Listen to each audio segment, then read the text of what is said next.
बिस्मिल्लाहिर्रहमानिर्रहीम। आज का हमारा टॉपिक है 10th class peripheral nervous system.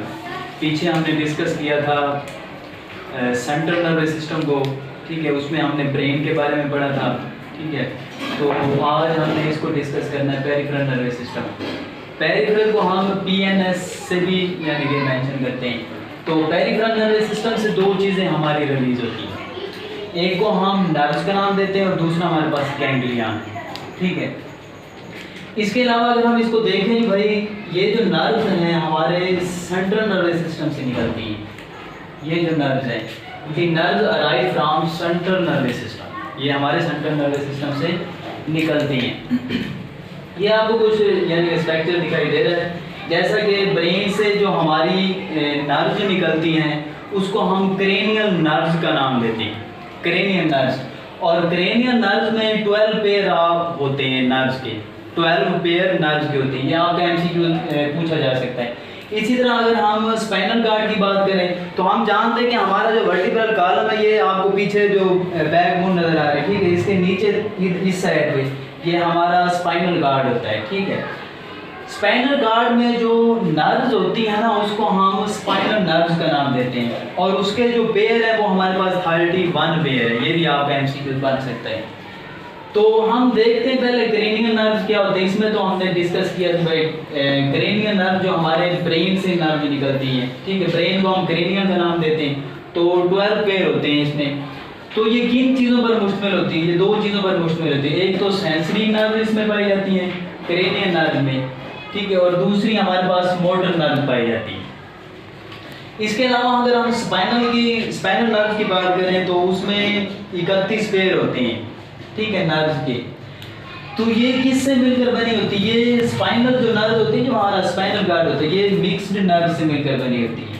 Mix में यानी कि ये तीनों आ जाती है हमारे पास, सेंसरी भी आ जाती है, मोटर भी, इसमें 3 तरह की आ जाती है। मिक्स्ड का मतलब है। तो आगे फिर इसकी कुछ टाइप्स बता रहे हैं, जैसा कि हमारे पास सोमैटिक नर्वस सिस्टम है, ठीक है। तो ये कॉन्शियस होता है, यानी कि वॉलंटरी एक्शन होता है। वॉलंटरी एक्शन उसको कहते हैं जो भाई हमारे जो कंट्रोल में, अब जो मेरा हाथ है ये मेरे कंट्रोल में है, अब इसको मैं कॉन्ट्रैक्ट और रिलैक्स करवा रहा हूँ, ये वॉलंटरी एक्शन, ठीक हो गया। ये वॉलंटरी एक्शन हो जाएगा, यानी कि ऐसी चीज़ें जो हमारे यानी कि अंडर हो कंट्रोल में, उसको वॉलंटरी का नाम देते हैं। इसके अलावा अगर हम इसको देखें तो हम कहेंगे nerve impulse travel from CNS to effector. हमारे सेंट्रल नर्वस सिस्टम से जो इससे नर्व निकलती हैं और हमारे अफेक्टर तक जाती हैं। अफेक्टर एज अ मसल है हमारे, ठीक है, मसल के जरिए यानी कि जाएंगे हमारी नर्व्स। इसके बाद autonomic nervous system. Autonomic nervous system यानी नर्व इम्पल्स ट्रैवल करेगी मोटर टू ग्लैंड, हमारे मसल में। ग्लैंड हमारे स्टमक में जाके जो केमिकल सेक्रेशन करवाते हैं, पिट्यूटरी ग्लैंड जैसे हो गया, ठीक है, उसमें एक मोटर सेक्रेशन होती है ग्लैंड की। तो ये हमारे मोटर से निकलेंगी। मोटर कौन से हमारे पास आएंगे? मोटर नर्व ऐसे आएंगे जो अफेक्टर, जिनको यानी कि अफेक्टर यानी कंट्रोल कर रहा होता है, अफेक्टर से जो निकलती है उसको मोटर का नाम देती है। ये क्या होता है? ये इनवॉलंटरी एक्शन होता है। अब देखो ना, हमारा स्टमक है, स्टमक की डाइजेशन हमारे कंट्रोल में नहीं है। हार्ट बीट है, हमारे दिल की धड़कन, वो हमारे कंट्रोल में नहीं है। तो जितने भी यानी कि गैर शऊरी अफ़आल जिसको कहते हैं, गैर शऊरी अफ़आल जितने भी हैं वो हमारे कंट्रोल में नहीं है, ठीक हो। इसके बाद मजीद इसकी टाइप्स बता रहे हैं हमारे ऑटोनोमिक नर्वस सिस्टम की, ठीक है। पहला हमारे पास है सिम्पैथेटिक नर्वस सिस्टम। ये क्या होता है? ये इमरजेंसी सिचुएशन में हमें प्रिपेयर करता है, जैसे कि कोई लड़ाई वगैरह हो जाती है, ठीक है। लड़ाई के दौरान हमारी हार्ट बीट तेज हो जाती है, हमारी जो आइज़ होती हैं, आइज़ के प्यूपल क्या हो जाते हैं, ऐसे हम यानी कि कॉन्ट्रैक्ट हो जाती हैं आइज़ के प्यूपल। इसके अलावा हमारी जो भूख होती है वो यानी कि रुक जाती है, इनहेबिट दिया गया। तो इसका मतलब है ये जो इमरजेंसी सूरत है, इसको हम फाइट और फ्लाइट भी कहते हैं। फाइट और फ्लाइट का क्या मतलब है? यानी कि फाइट का मतलब जब हम लड़ रहे होते हैं, फ्लाइट का मतलब भागना। अब देख रहे हैं भाई, अब हमने ना अब भागना है, ठीक हो गया।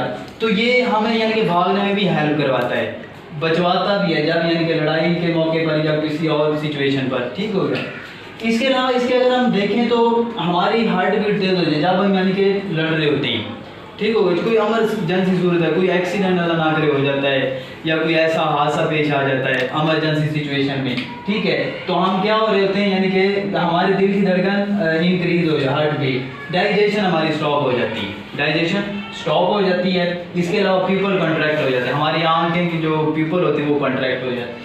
दूसरा हमारे पास है पैरासिम्पैथिक नर्वस सिस्टम। इसमें ये जितनी भी चीज़ें हमारी यानी कि इंक्रीज बढ़ी हुई थी, ये नॉर्मलाइज करता है सब चीज़ों को। जैसे कि हमारी दिल की धड़कन क्या होगी, इधर इंक्रीज थी, इधर हमारे दिल की धड़कन क्या हो जाएगी, नॉर्मल लाएगा। ये हमारी डाइजेशन इधर स्टॉप थी, ठीक, पैरासिम्पैथिक नर्वस सिस्टम में। ये पैरासिम्पैथिक में क्या आएगी, यानी कि हमारी जो दिल की धड़कन है वो नॉर्मल आ जाएगी, डाइजेशन हमारी इंक्रीज, भूख लगना शुरू हो जाएगी। इसके अलावा जो हमारे प्यूपल है वो रिलैक्स हो जाएंगे, आई के प्यूपल्स, ओके।